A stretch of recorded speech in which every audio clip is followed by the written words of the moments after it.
ஒரு டாக்குமெண்ட்ரி இருக்கு. பேரு சிமுலேஷன் ஹைப்போதீசிஸ். அந்த டாக்குமெண்ட்ரியில என்ன சொல்லியிருக்காங்க நம்ம பார்க்கலாம். அவங்க என்ன சொல்றாங்க அப்படின்னா, நம்ம வாழ்ற இந்த உலகம், மனுஷங்க, செடி, கொடி, இந்த யூனிவர்ஸ் இதெல்லாம் உண்மையே கிடையாது. இது எல்லாமே ஒரு கம்ப்யூட்டர் ப்ரோகிராம். எல்லாமே ஃபேக் அப்படிங்கிறது தான் இந்த சிமுலேஷனோட கோட்பாடு. எக்ஸாம்பிளுக்கு நம்ம விளையாடுற வீடியோ கேம்ஸ்ல வர கேரக்டர்ஸ் எப்படி இந்த உலகம் உண்மை அப்படின்னு தெரியுதோ, அது போல நம்மள ஒரு அட்வான்ஸ்டு சிவிலைசேஷனால உருவாக்கப்பட்ட சாஃப்ட்வேர்க்குள்ள வாழ்ந்துட்டு இருக்கலாம் அப்படின்னு சொல்றாங்க. நம்மளோட ஃபீலிங்ஸ், பெயின் அண்ட் ஹாப்பினஸ் இது எல்லாமே அந்த ப்ரோக்ராமோட ஒரு பார்ட்னு சொல்றாங்க. இத சயின்ஸ் வழியா பார்த்தோம் அப்படின்னா இன்னைக்கு ஏஐயோட வளர்ச்சி அப்படிங்கிறது நம்மள நிஜமாலுமே ஆச்சரியமா இருக்கு. முன்னாடி எல்லாம் வெறும் ஒரு புள்ளியா இருந்த வீடியோ கேம்ஸ் இன்னைக்கு அப்படி எக்ஸாக்டா தத்ரூபமா உலகத்தை உருவாக்குது. இந்த growth இன்னும் சில நாள் போச்சு அப்படின்னா நம்மள மாதிரியே சிந்திக்கிற ஒரு கெப்பாசிட்டி கொண்ட ஒரு ஃபேக் வேர்ல்ட நம்ம உருவாக்குறது சாத்தியம் தான் சொல்றாங்க. குவாண்டம் பிசிக்ஸ்ல இருக்க பிக்சல்ஸ் வச்சு பார்க்கும்போது ஒருவேளை இந்த உலகம் அப்படிங்கிறது ரெண்டர் பண்ணப்பட்ட ஒரு டிஜிட்டல் ஸ்கிரீனா அப்படிங்கிற சந்தேகம் எல்லா சயின்டிஸ்டுக்கும் வந்திருக்கு. ஸோ இந்த ஆன்மீகம் வழியா பார்த்தோம்னா, இறையாண்மை வழியா பார்த்தோம்னா நம்மளோட ஆங்சிஸ்டர்ஸும் இது ஃபேக்குன்னு தான் சொல்லியிருக்காங்க. பட்டினத்தார்ல இருந்து திருமூலர் வரைக்கும் பல சித்தர்கள் இந்த உலகம் அப்படிங்கிறது ஒரு நிலையற்ற தோற்றம்தான்னு சொல்லிட்டு போயிருக்காங்க. நம்ம எதை உண்மைன்னு நம்புறோமோ அது ஒரு பெரிய சிஸ்டமோட ஸ்கிரீன்ல ஓடுது அப்படின்னா நம்ம வாழ்க்கையோட நோக்கம் என்ன?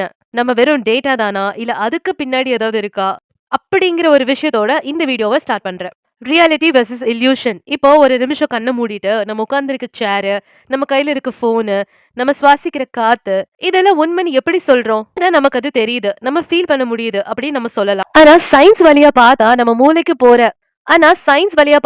மூளைக்கு போற சில எலக்ட்ரிக்கல் சிக்னல்ஸ் தான் இந்த உலகத்தை நம்மளுக்கு காட்டுது. அந்த சிக்னலை யாராவது ஒரு கம்ப்யூட்டர் மூலமா மாத்தி கொடுத்தா அதுதான் சிமுலேஷன் தியரியோட ஆரம்ப புள்ளி.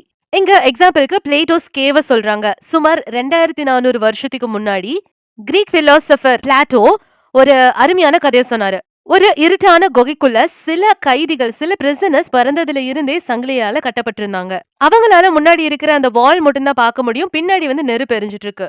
அதுக்கு முன்னாடி சில உருவங்கள் வந்துட்டு டான்ஸ் ஆடுற மாதிரி அந்த உருவங்களோட நிழல் மட்டும் கைதிங்க பாக்குறாங்க. அதாவது அந்த செவுத்துல விழுகுது. அந்த கைதிகளுக்கு என்ன தெரியுது? அந்த நிழல் தான் உண்மை, அதுதான் உலகம்னு நினைச்சுக்கிறாங்க. அதுதான் உண்மை.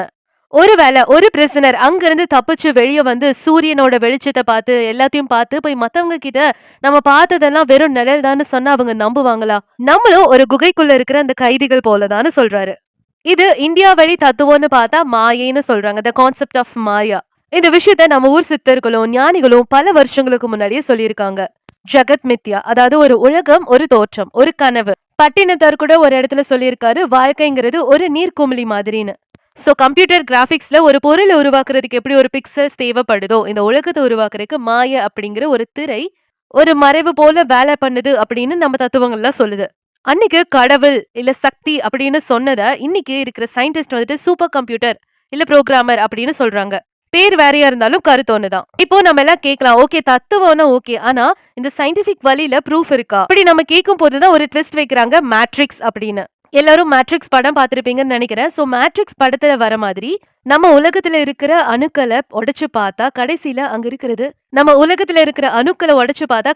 அங்க இருக்கிறது வெறும் டேட்டாஸ் மட்டும்தான், இன்ஃபர்மேஷன்ஸ் மட்டும்தான். சோ ஒரு வீடியோ கேமை ஜூம் பண்ணி பார்க்கும் போது எப்படி பிக்சல் தெரியுதோ அதே மாதிரிதான் அந்த உலகத்தை ஜூம் பண்ணி பார்த்தா சில கணக்கீடுகள் தான் விட கிடைக்கும்னு சொல்றாங்க. நெக்ஸ்ட் இந்த யூனிவர்ஸ் அப்படிங்கிறது ஒரு சாஃப்ட்வேரா அப்படின்னு கேள்வி வைக்கிறாங்க. இந்த பிலாசபியை விட்டுட்டு அப்படியே சயின்ஸுக்கு வருவோம். ஒரு பிரசன்டர் இருக்காரு, அவர் கையில வந்துட்டு ஒரு பால் இருக்கு. அந்த பால் நம்ம கண்ணுக்கு தெரியுது, ஆனா மைக்ரோஸ்கோப் மூலமா ஜூம் பண்ணி பார்க்கும் போது அணுக்கள் இருக்கு. அந்த அணுக்களை இன்னும் ஜூம் பண்ணுனா புரோட்டான், எலக்ட்ரான் தெரியும். அதை இன்னும் ஆழமா போய் பார்க்கும் போது அது வெறும் இன்ஃபர்மேஷன் மட்டும்தான் இருக்குன்னு குவாண்டம் பிசிக்ஸ் சொல்லுது. அதாவது ஒரு கம்ப்யூட்டர் கோட் மாதிரி. சோ பிக்சலேஷன் அப்படிங்கிறது ஒரு பிளாங்கோட லென்த்தா அப்படின்னு பார்க்கலாம். நம்ம வீடியோல ஸ்கிரீனை ரொம்ப பக்கத்துல போய் பார்த்தா சின்ன சின்ன கட்டங்களா தெரியும். அதுதான் பிக்சல்ஸ் சொல்லுவோம். அதே மாதிரி நம்ம பிரபஞ்சத்துல யூனிவர்ஸ்ல பிளாங்க் லென்த் அப்படிங்கிற ஒரு அளவு இருக்கான். அதுக்கும் மேல எதையுமே சின்னதாக்கவே முடியாது. இது எதை காட்டுது? இந்த உலகமும் ஒரு டிஜிட்டல் ஸ்கிரீன் மாதிரி சின்ன சின்ன பீசஸா ரெண்டர் செய்யப்பட்டிருக்கு அப்படிங்கிற டவுட் எழுப்புது.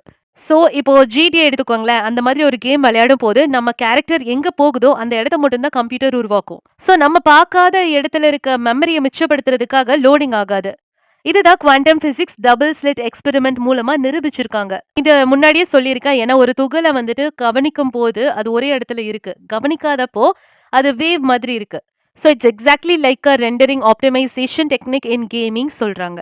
இந்த ஸ்பீட் ஆஃப் லைட்டும் ப்ரொசஸரோட ஸ்பீடும் பார்த்தோம் அப்படின்னா, ஏன் ஒளியோட வேகம் அதாவது ஸ்பீட் ஆஃப் லைட் ஒரு வினாடிக்கு 3,00,000 கிலோமீட்டருக்கு மேல போக முடியல?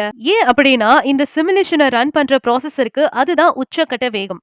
ஸோ ஒரு கேம் லேக் ஆகாம இருக்கணும் அப்படின்னா ஒரு பர்டிகுலர் ஸ்பீட்ல மட்டும்தான் அந்த டேட்டா மாறணும், இன்ஃபர்மேஷன் மாறணும். அதே மாதிரி தான் இந்த ஸ்பீட் ஆஃப் லைட் அப்படிங்கிறது இந்த யூனிவர்ஸோட ப்ராசஸிங் லிமிட் அப்படின்னு இருக்கு இல்லையா, அதுதான் சயின்டிஸ்டும் நம்புறாங்க.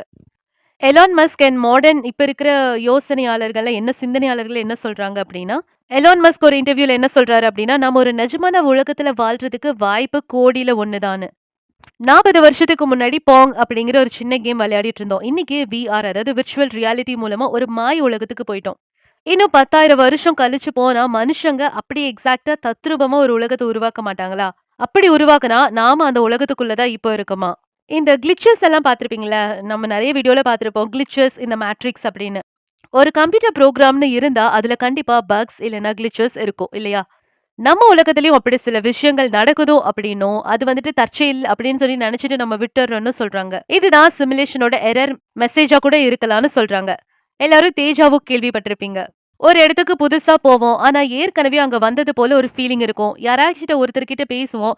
இது இவங்க கிட்ட முன்னாடியே பேசின மாதிரி ஒரு ஃபீலிங் இருக்கும். சயின்ஸ் இத பத்தி நிறைய எக்ஸ்பிளனேஷன் சொல்லுது. ஆனா சிமுலேஷன் தியரி என்ன சொல்லுதுன்னா, சிஸ்டம் ரீலோடுன்னு சொல்லாது. அதாவது ஒரு சீன் திரும்பவும் லோட் ஆகும் போது ஏற்பட்ட ஒரு சின்ன எரர் அப்படின்னு. இப்போ ஒரு சின்ன டெஸ்ட்.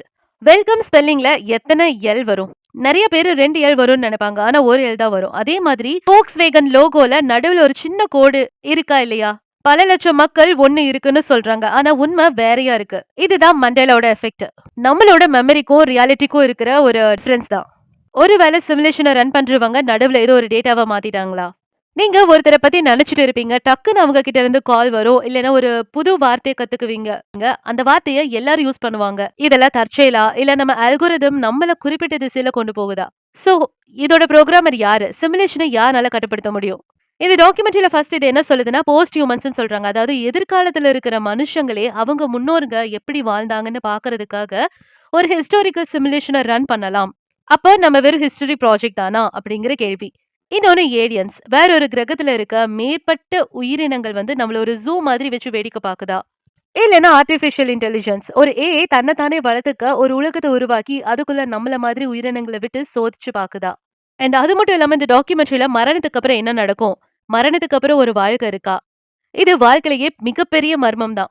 ஒரு சிமுலேஷன் தியரி படி பார்த்தா மரணம் அப்படிங்கிறது ஒரு கம்ப்யூட்டர் கேம்ல உங்க கேரக்டரை ஹெல்த் அதாவது பூஜ்யமான என்ன நடக்குமோ அதுதான் மரணம். இந்த டாக்குமெண்ட்ரியில ஃபர்ஸ்ட் என்ன சொல்லுது அப்படின்னா டேட்டா பெர்சிஸ்டன்ஸ் சொல்றது.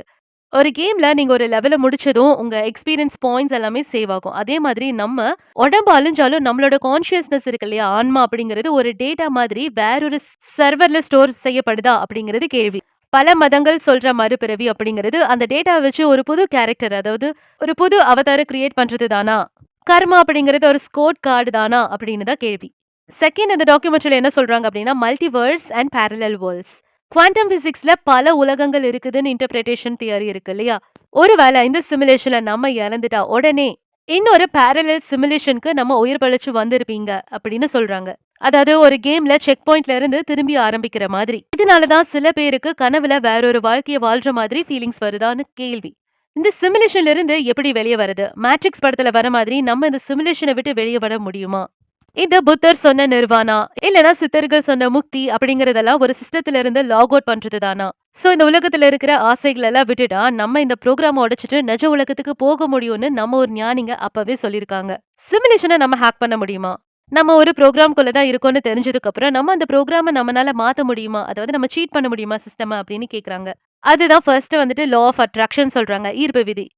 நம்ம எவ்வளவுக்கு எவ்வளவா ஒரு விஷயத்த ஆழமா நினைக்கிறோமோ அது நடக்கும்னு சொல்றாங்க. ஒருவேளை இந்த சிமுலேஷனோட கோட்ல நம்ம செய்யற ஒரு சின்ன சேஞ்ச் தானா? Next meditation. சோ மெடிடேஷன் மூலமா நம்மளோட மூளையை மாத்தும் போது இந்த சிஸ்டத்தோட பேக் அண்ட் வேலையை நம்மனால பார்க்க முடியுமா? பிளேசெபோ எஃபெக்ட். ஒரு பொய்யான மாத்திரையை சாப்பிட்டு ஒருத்தர் குணமாகறாரு அப்படின்னா அது அவரோட மனசு இந்த சிமுலேஷனுக்கு கொடுத்த கமாண்டா? இவ்ளோ நேரம் நம்ம கேட்கும் போதும் நம்ம பேசும் போதும் ரொம்ப த்ரில்லிங்கா இருக்கும். ஆனா அறிவியல் உலகம் அப்படிங்கிறது இதை அக்செப்ட் பண்ணிக்குதா? அப்படின்னு கேட்டா இல்லவே இல்ல. நெறைய சயின்டிஸ்ட் இத எதிர்க்கிறாங்க. ஃபர்ஸ்ட் இது ஹார்ட்வேர் ப்ராப்ளம். ஒரு சின்ன அணுவோட அசைவையே ஒரு சூப்பர் கம்ப்யூட்டர்ல சிமுலேட் பண்ணவே பல வருஷங்கள் ஆகுது அப்படின்னா, அப்ப கோடிக்கணக்கான ஸ்டார்ஸ், கோடிக்கணக்கான மனுஷங்க, அவங்களோட எண்ணங்கள் இதெல்லாம் ரன் பண்றது ஒரு கம்ப்யூட்டரால முடியுமா? Physically impossible. அப்படி ஒரு மெகா கம்ப்யூட்டர் இருக்கணும் அப்படின்னா, இந்த பிரபஞ்சத்த விட பெருசா இருக்கணும்னு சில பேர் ஆர்கியூமென்ட் பண்றாங்க. ஓக்கம்ஸ் ரேசர். சயின்ஸ்ல ஒரு ரூல் இருக்கு. ஒரு விஷயத்த 2 விளக்கங்கள் இருந்தா, எது ரொம்ப வலிமையா இருக்கோ, அதுதான் உண்மையா இருக்க வாய்ப்பு அதிகம். இந்த உலகம் ஒரு பெரிய கம்ப்யூட்டர். இது யாரோ ஒரு ஏலியன் ரன் பண்றாங்க அப்படின்னு சொல்றத விட, இந்த உலகம் ஒரு இயற்கையால உருவானது அப்படின்னு சொல்றது தான் எளிமையான விளக்கம். ஒருவேளை இது சிமுலேஷனா இருந்தா என்ன? இந்த எமோஷன்ஸ் எல்லாம் உண்மைதானே? நம்ம அம்மா குடுக்குற அன்பு, நம்ம ஃப்ரெண்ட்ஸ் கூட இருக்கிறது, சிரிக்கிறது, சாப்பிடுறது, டேஸ்ட் இதெல்லாம் சிமுலேஷன் கோட் இருந்தாலும் அதோட எக்ஸ்பீரியன்ஸ் உண்மைதானே?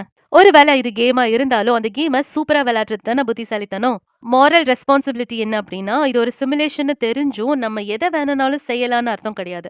GTA கேம்ல மத்தவங்கள போய் அடிக்கிற மாதிரி நிஜத்துல நம்ம அடிக்க முடியாது. ஏன்னா நமக்கு வலிக்கும். மத்தவங்களுக்கும் வலிக்கும். ஒருவேளை இந்த சிமுலேஷன ரன் பண்றவங்க நம்ம மத்தவங்க கிட்ட எப்படி அன்பா நடந்துக்கிறோமோன்னு செக் பண்றாங்களோ என்னவோ! இந்த உலகம் அப்படிங்கிறது ஒரு சிஸ்டமோட ஸ்க்ரீனா கூட இருக்கலாம். இல்ல ஒரு அணுவோட பர்ஸ்ட் அவுட்டா கூட இருக்கலாம்.